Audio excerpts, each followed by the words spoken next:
Hi, everybody. How you doing? It's me, Angie, your diva, coming live from Lake Livingston. Only still not live. I'll get there. I have some stuff I'd like to talk to you about today. I want to talk to the believers and the non-believers alike. This message can go out to everybody. I'm not reading from a script, but I do have some notes just so I don't rabbit trail too bad. Um, Technically, this is Christian specific because that's what I know, but I think it's applicable across pretty much any religion you want to put it towards. Mostly just want people to think. I want you to think. I don't want you to be nice. Those are my two number one priorities on this earth. I want to remind you that whether you agree with me or not, it doesn't matter. I don't care if you're right, wrong, backwards, forwards, upside down, or any other way. I just have some things I'd like to say, and it's hard to get those words out in a discussion. So, yeah, I'm trying for a captive audience. I've got some links down below in the description. How to get a hold of me on my Twitter and my MeWe. I Facebook, but only for my Diva Karaoke. But you can find me on Twitter most of the time. I'm getting better at it. Like and share this. If it means anything to you, or if you agree with it or disagree with it, you want people to argue with you about it, that's fine. But share it because I want this to get out to as many people as possible. This entire thing is coming from a place of love. I I like you. I like you. I was you a long time. I have my deconversion story and other videos. You can check it out, my journey to reality. If you'd like to know a little bit about where I'm coming from, was a believer, not so much anymore. Prefer the term non-believer. Uh, I don't fit too good in the atheist thing because I'm not as mad as I used to be. The first thing I would like to tell you is think about your book, whatever religious book it is, the Bible, specifically in my case, uh, your Quran or whatever holy book or whatever library book, whatever it is you're basing your truth on. Make sure it is what you think it is. Make sure. Just make sure. There is actual recorded history for quite a lot of our existence. Um, Definitely there is written recorded history for 2,000 years ago. We've been writing a long time. Some of it might be pictures, but we've been writing a long time. The fact of the matter is there is a real history for your book, and you won't find it in the book. You won't find it on your favorite Christian bloggers page. You won't find it in your favorite theologian pastor's page. You will find it in our side stuff. I know that sounds weird, but at the same time, you really need to think about if you are interested in finding out truth, you need to sometimes look at the other side. And that's all I'm asking anybody to do is just think about it. Where did your book come from? How do you know that it's real? Real. And you got to admit, there's some stuff in the Bible that is out of this world. And you can say, oh, God works in mysterious ways, but we know that that just really doesn't cut it because nobody else gets off like that. We don't get to work in mysterious ways. We get to either be compassionate or be not. Um, I don't believe in good or evil. I believe in harmless and harmful. If you're harmful, that and everything that comes with it. Be harmless. Don't hurt people. Don't hurt people. There's no reason to. We all will benefit if we all take care of each other. So that's my number one point. If you're going to have a book that you live by, make sure that what your book says is real. Use logic. Use your brain. We all have the capacity to think and logic and reason things out. Do some research. I've got some links in the description down there for a couple of secular views on where the history of the Bible might have come from. And I know nothing is true. Nothing is real. It's all subjective. And I could be a brain in a vat. I don't want to talk about that. That's absurd. And I'm here right now talking to you. So that's my number one. Check out your book. Make sure it's what you think it is. Number two. This is definitely Christian specific because it's the basis for the whole thing. You are not bad. You're not broken. You're not sinful, born in sin. You're not the product of an Adam and Eve who disobeyed an angry God and vengeful who has all these human emotions, which makes no sense. That you're not broken. You're not broken. You're not in need of saving. You're not in need of a father to protect you and guide you, or angels to look over you, or things like that. You're a perfectly 100% capable human being of, making your own choices and living your own life and being responsible for what you choose to do and what you choose not to do. I don't know that there's any better explanation than that. You're responsible for your choices. If you're harmful, there you go. Okay. It's not sinful. It's don't hurt others. Don't hurt other people. I got to keep coming back to that. Number three, you're a lot stronger than you think you are. Everything you've been through, everything, all the hard stuff, all the painful stuff, all the happy stuff, all the good stuff, all the successes, all the failures, all the things that have happened to you have happened to you, and you got through it. You created it in your life through choices you made, or accepting opportunities thrown your way, or by choosing to turn left that day instead of right that day, and you didn't hit that squirrel. It's just a matter of being true to yourself. Okay, be true to yourself. Always talk to yourself. You can call it praying, you can call it meditating, whatever. It's talking to yourself. Talk to yourself a lot, because sometimes you need expert advice. And who do we believe more than anybody else? Ourselves, and what we say to ourselves.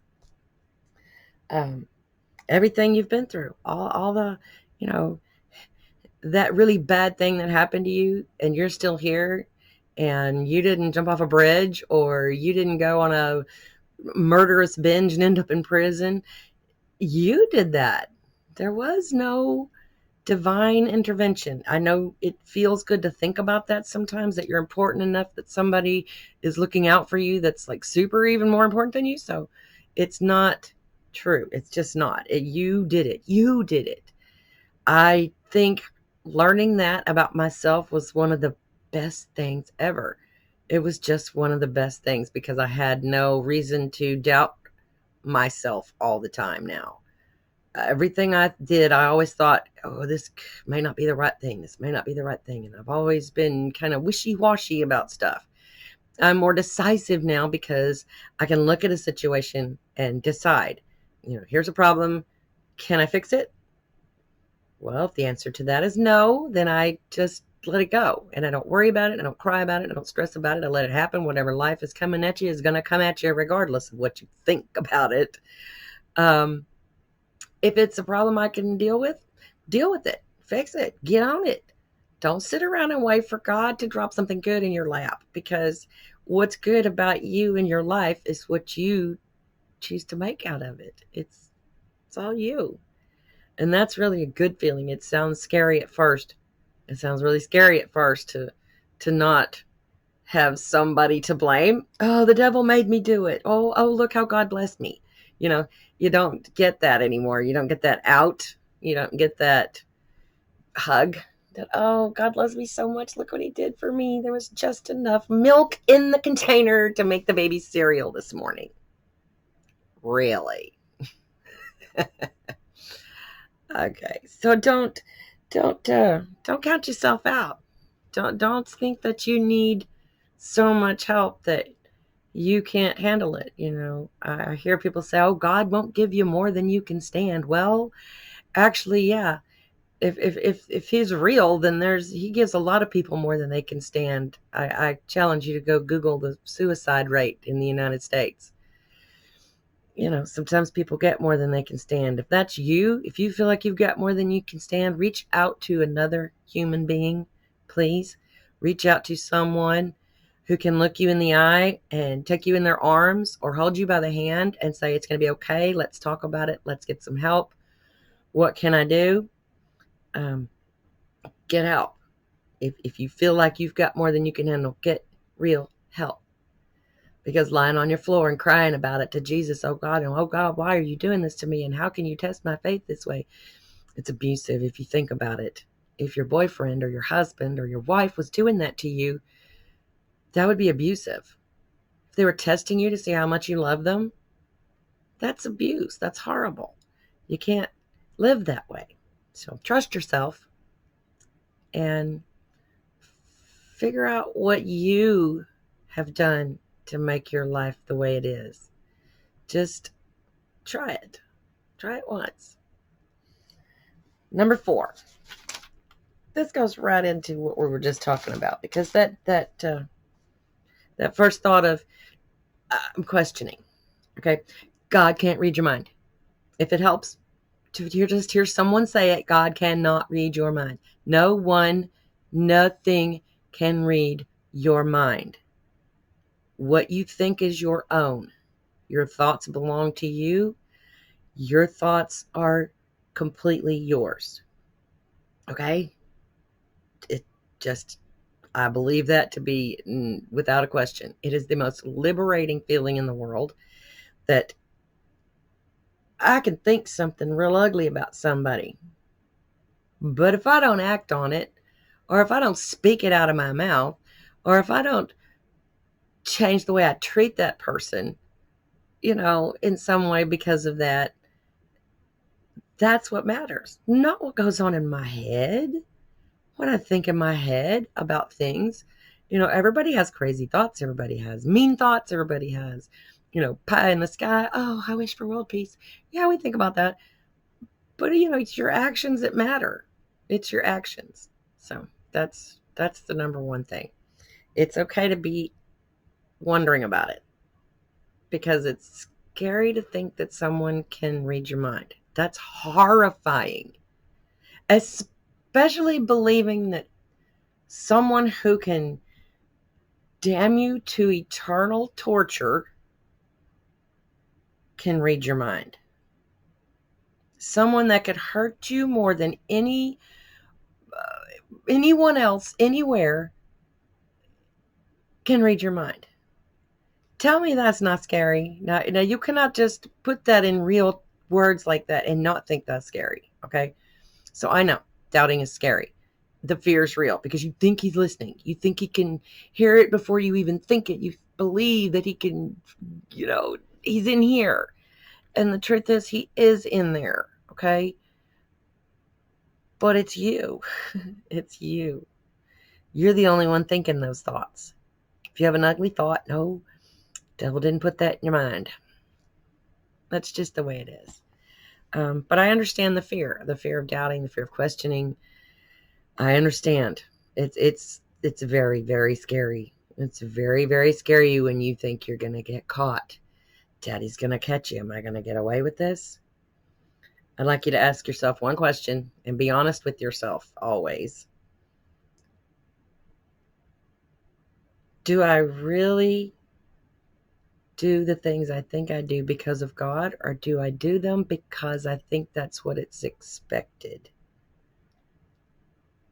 given my position on things?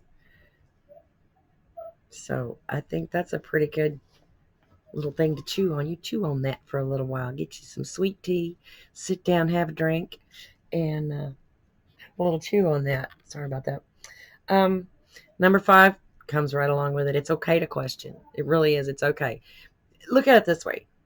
If your God is real, okay, and he loves you and he saved you from hell and he made you and he knows all about you, he knew you would be sitting here right now watching this video. He knew that you would be questioning. He knew that you would be whatever it is you are right this very second. He knew that coming in, going out, right? God sees the whole parade from beginning to end. That's what I was taught. Don't know about your particular square of believership, but that's what I learned. God knows already what's going to happen.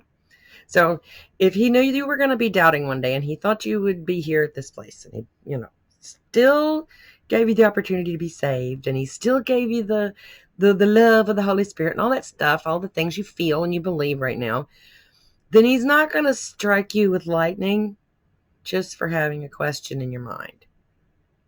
He's not going to strike you down for that. It's not going to happen. I promise. Try it just right now. Just think in your mind. Close your eyes. Close your eyes and think, what if there is no God?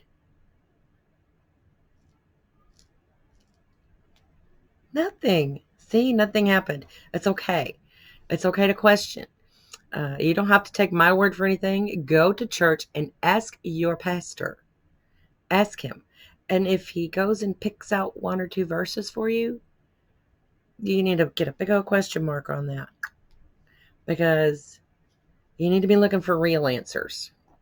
Okay? Not pat cherry-picked answers. If you really want some answers, go ask them. My pastor told me, it doesn't matter if the stories are real, because we're not teaching religion. We're teaching morality. We're teaching people to behave the way we want them to. And that was a lightning bolt right there, because I was a good Christian lady. And I listened to Christian music, and I did all those good things, and I prayed for people, and I loved people. And you know what? Just because I'm not a Christian anymore, just because I don't believe in that God, did not change me. Did not stop me from loving people. Did not stop me from caring about how people feel. I've always wished I could be a mean, hateful, nasty bitch, but I just can't pull it off for very long. I just can't do it. But I'm telling you, it's okay. It's okay to question. Go look for yourself. Ask yourself some questions. I mean, for heaven's sakes, watch the History Channel. Watch the Science Channel. Go, listen to Richard Dawkins talk. He's kind of a jerk, but he's got some good information. Some really important ways of looking at things. And God's not going to strike you down for checking it out. You might find out he lets go and lets you be okay again. Number 6, life happens. Life happens for no damn reason. No reason. There's no grand scheme. There's no big plan. There's no, God needed another angel. There's no, the devil made me do it. There's none of that. Life just happens. And in my opinion, it boils down to choices. Almost 99%.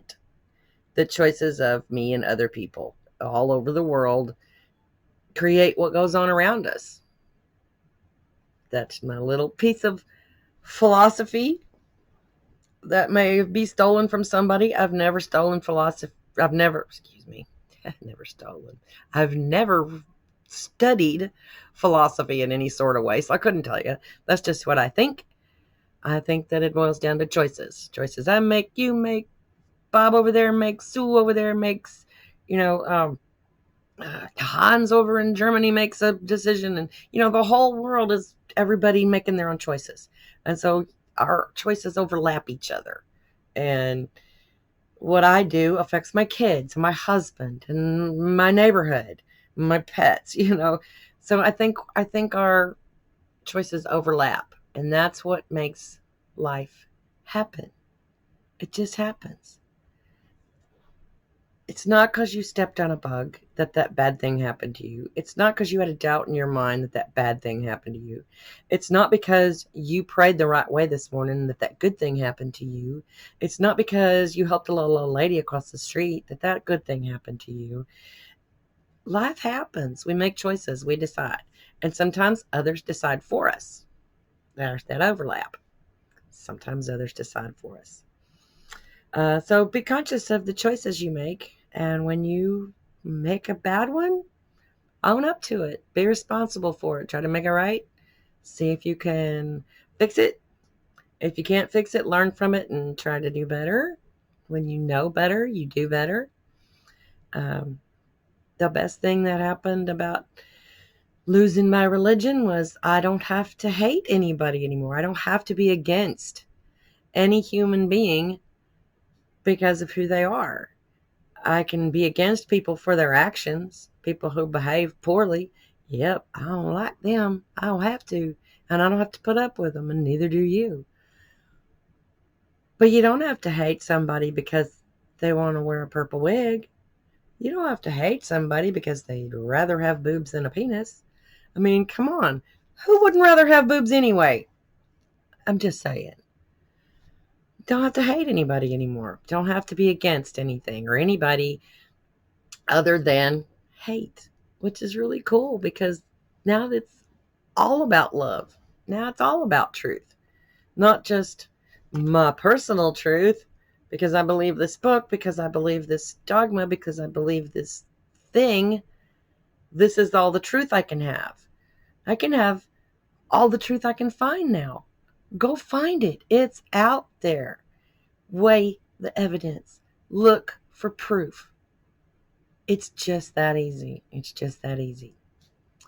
The last thing I remember God telling me as a religious person was grow up. Grow up. You know, how long are you going to be a child? The God relationship, the Jesus, the relationship, Allah, all that, it's a parent-child relationship. It's a parent-child relationship. It's time to grow up. Do you really need a daddy? Do you really need a daddy in the sky that can help control your world? Do you really need someone to help you control your world? I did. I did. I thought I did. And I did that a very long time. A very long time. I feel more emotionally mature because I don't sit and cry when things feel overwhelming so much and cry and pray, oh God, why me? And I would get to a point where I just gave up and would just go cry about it. You can't do anything about this, so I'm going to go cry and pray about it. Well, it didn't change the fact that I couldn't do anything about it.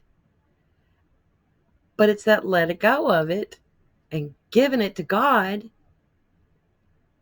that is the whole point. You're not worrying anymore. So if you can just take that little piece out, because there's so much baggage attached to that, the baggage of religion, the baggage of God, the baggage of the belief, and all the horrible things that her religion has done over the centuries, is liberating. I thought I was free. I thought Jesus had set me free. I believed it and lived it for most of my life. I'm really free now. I'm really free. My thoughts are my own. My actions, I'm responsible for.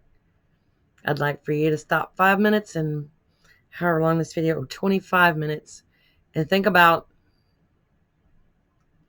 how are you going to be you? And how are you going to treat other people?